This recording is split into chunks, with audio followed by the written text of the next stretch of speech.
Welcome to 3D Amazon FBA. Today I'm going to talk to you guys about how you can grow your grocery business into like what I have now. I make about $4,000 to $5,000 a month in the grocery sector of my business. Most of the rest is in toys, but I get asked a lot of questions about grocery. So today I want to explain to you guys what I did in order to grow my grocery business. Before I get started, I do want to comment. Yesterday I got a comment from someone that was pretty upset with me. There was water running in the background of my video, and to the viewer that's really upset, I do apologize for sound that might come up in the background in my videos. You guys have to understand, I have 9 people that live in my house, including myself. 7 of them are kids aged between 7 and 12. Me and my girlfriend combined have 7 kids. It's actually really difficult to get them to be quiet sometimes and to not do things like get a glass of water. I do ask them before I make the videos to keep noise down and to be quiet, to give me that 10 to 15 minutes. But for those of you that have kids in that age range, they don't always listen. You have to understand, I work 50, 60 hours a week on my Amazon business. I do 99% of it all by myself. I'm talking my counting, my packing, my shipping, my buying, my research, my repricing, you name it, I do it myself. I take time away from my family to make these YouTube videos. I spend a good 30 minutes to an hour on these videos. I haven't made a dime, and I've been making these videos for a year and a half. I did go buy a microphone and a better camera, but they weren't expensive.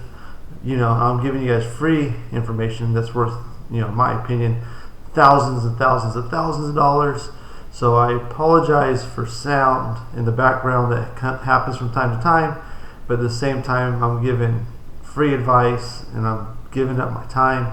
I haven't made a dime on all the videos I've made. We're talking like hundreds of hours of my time over the past year and a half that I'm giving to you guys and it takes away from my family. So I'm not going to spend all this extra time editing and reshooting and all this stuff to take more time away from my family. Once I start monetizing YouTube, I'm like halfway there for view hours. Then I can start donating more of my time to help everybody. But with how much work I already do just to run my business and support my family and stuff, I really don't have time to reshoot several times every time somebody makes a noise in the background. So I apologize. I hope you guys understand. I really do try to keep everybody as quiet as I possibly can. But I make these videos around my work schedule. So I don't have set time. I don't have a set office or anything. I'm literally making this at my kitchen table. If I have time in the mornings, I'll make them. Like right now, I'm making a video at 6 o'clock in the morning. But a lot of times, I'm making my list of what I need this time in the morning. I usually walk out the door at 6:45, and I don't come back home till afternoon. And then I'm prepping, and I prep the next day. At this juncture, I'm actually just kind of like, in my opinion, donating this knowledge and all this time to help people grow their business or learn about Amazon so they can get out of the 9-to-5 grind. Amazon has been amazing for me. I've made over just about $90,000 this year, which is more than double of any year I've ever made in my life. So Amazon's been great for me, and I'm really just want to help other people, get out of, the regular jobs so they have more freedom and stuff like that. So I hope you guys understand and bear with me as I continue to try to grow this channel to monetize it and stuff. So now that that's out of the way, so I get hit up all the time with requests like with grocery. How do you do grocery, what to expect, things like that. So I guess grocery is a gated category. I've had it ungated for so long, like I don't even realize sometimes that things are gated. So the first thing you want to do to get ungated, I've been told in the comments, like, I've did a toy video. It was like a video I did like a year and a half ago, but how to get ungated in toys. So Entertainment Earth is who you most likely will go through to get ungated in toys. So you go through there, and I've been told they sell Pez dispensers. I haven't looked myself.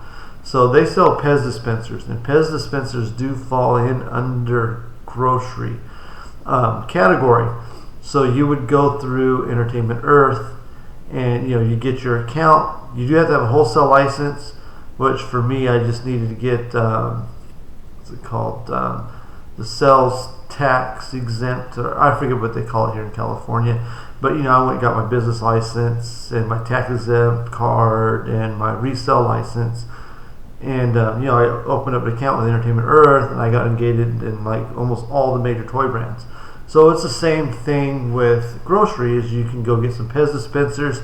You do want to double check that they are listed underneath grocery. Whenever you go look up which ones you might want to sell, if you find one profitable or not. Make sure it is a grocery. I don't typically sell Pez dispensers. I've only sold like 2 or 3 probably in the whole time I've been on Amazon. So I wouldn't be surprised if someone listed them under toys.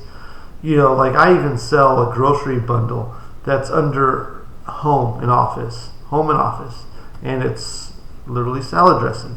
So there are things that are miscategoried from time to time. So first, you want to get ungated in grocery, and that's how you do it. Another method to do it is if you find like a small supplier, distributor, manufacturer, like wholesale account that I sold on for like over 2 years. And, I just sold out of their products. Somebody got on the listing and dropped the price $5. So I haven't replenished it. But they're based out of LA. The sales rank is good on their products. They have really good tasting products because I use some myself. But I got the wholesale account through them, and they're the manufacturer distributor. So you could also do that and use that receipt to, not receipt, invoice. It's not a receipt. Receipts you get from like the stores. An invoice is what you get from a wholesaler, and you can send that into Amazon. I did a video on how to get ungated grocery, and I gave you guys, manufacturer distributor. Daddy Hinkies, I think they're called Daddy Hinkies, and you could use that invoice to get ungated in grocery. So once you get ungated in grocery, the key to grocery is you're not going to be finding very many things that are like $10 profits and stuff. Sometimes with like seasonal candy or seasonal items, you can get like good profits, like $10, $15 profit back to you. But most of the time, you're looking $2 to $5 is typically the range I find myself in. I might find a $3 box of, I don't know, say rice-a-roni or something, and make a $2 profit on it. There are times I'll have a bundle where I get like I sell a bundle of 3. It's 3 items from Trader Joe's, but it's sold in one bundle, and it costs me like $7 or $8 somewhere in there, and I'll make like $4 profit. I think that's about where I fall. $4, $4.50. The price does fluctuate, and that's what you'll find is usually like a $2 to $4 profit. Sometimes a little bit more, but typically I find $2 to $4 profit. Now that doesn't sound like very much. It really not. I'm only making $2 on it. So when I first started, I would pass on that. I set in my mind, I'm not going to sell nothing I don't make under $4 in, is what I did. But I changed as I grew my business, and I learned, and I was looking into other markets like grocery. So $2 to $4 is kind of where I tend to fall in. And that might not sound like a lot, but I've been able to grow my grocery business I sell about 1,500 grocery items per month. And it will vary, but grocery doesn't change that much as far as what I sell. Usually the number just grows. If I source grocery this month, I didn't source too much grocery. I was really focused on toys. I'm actually going to go out and source a lot of grocery today and get back to basics, even though I did sell a lot of candy. But anyways, so the beauty with grocery is with few exceptions, there's not a lot of competition. Like, when we get into Valentine's Day, you're going to have 100 people selling M&Ms, Valentine's M&Ms. But if you look at like salad dressing bundles, or I sell like apple cider vinegar bundles, barbecue sauce bundles. Whenever like seasonality, I'll change. Like during the month of November, I was selling stuffing bundles, and the stuffing I was buying cost me just under $8. I can't remember the exact price, and it was actually selling for $30 to $35. They had 4 different flavors. So the beauty with grocery is, just say this bottle of water sells and I make $2 on it. I can see the sales rank. The sales ranks don't tend to fluctuate that much. Not like with toys where you have the hottest new toy, and like Bluey. I didn't even know what the hell Bluey was until I saw it scan on Tactical Arbitrage, and I've probably made $300-400 this Christmas season selling Bluey toys. So, and it just like amazed me that it was like 100 sales rank. It's like a hot new toy, I guess, because I never heard of it. But with grocery, people are very loyal to their brands. Some people just might absolutely love Kellogg's Corn Flakes, and that's what they eat every morning, and they love it. Or they like the Aunt Jemima, syrup. I just love Aunt Jemima. She's like a part of the family, sitting on my table every morning when I have, my pancakes and waffles or whatever it is. People are very loyal to their brands, and sales ranks don't fluctuate that much outside of like seasonal candy. And, like stuffing will just like become super popular right around Thanksgiving. But without seasonal outliers, grocery doesn't change that much.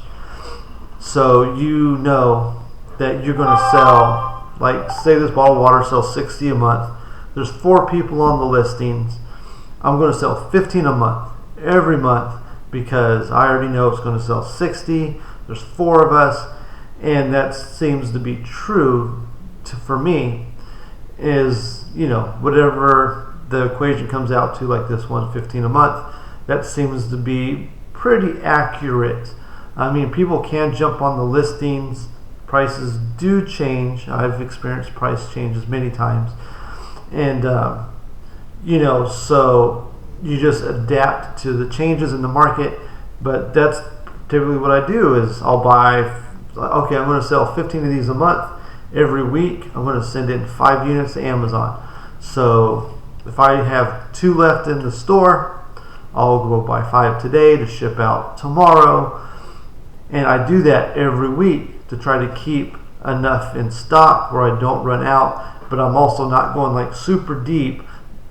And the reason why you don't want to go deep, you want to go wide, is you want to grow the amount of SKUs you have. The more ASINs you have in your store, the more possibility for sales you're going to have.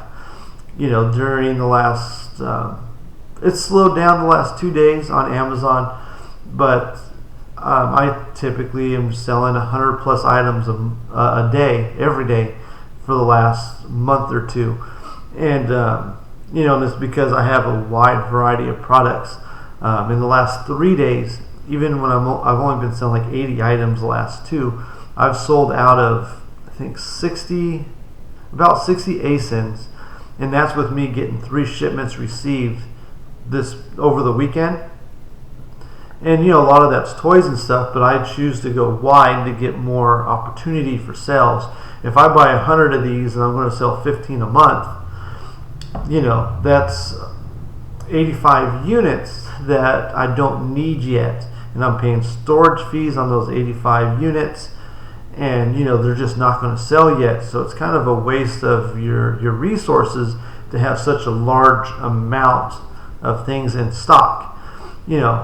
There is another perspective that it will save you time. If you have wholesale accounts and you're getting it cheap, it's totally worth it. I didn't mind paying the storage fees on my wholesale accounts whenever I would send in several hundred units, because I knew it was going to sell. I didn't have to bother with it.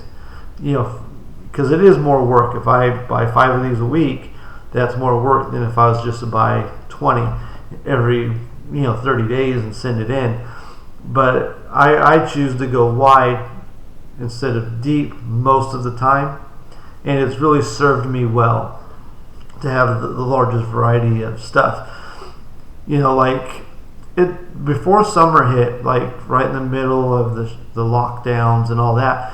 I was selling tons of barbecue sauce. I'd go on the first aisle at my local Walmart, and my cart would be full before I got off that one aisle because I was selling so many different bundles. I had so many different ASINs. I'd have to take people with me to have a second shopping cart because I would buy that much grocery to resell. That's because I go wide. A lot of the prices dropped once people started getting back in Amazon, but there was a 2-month period where I was just grocery all day long.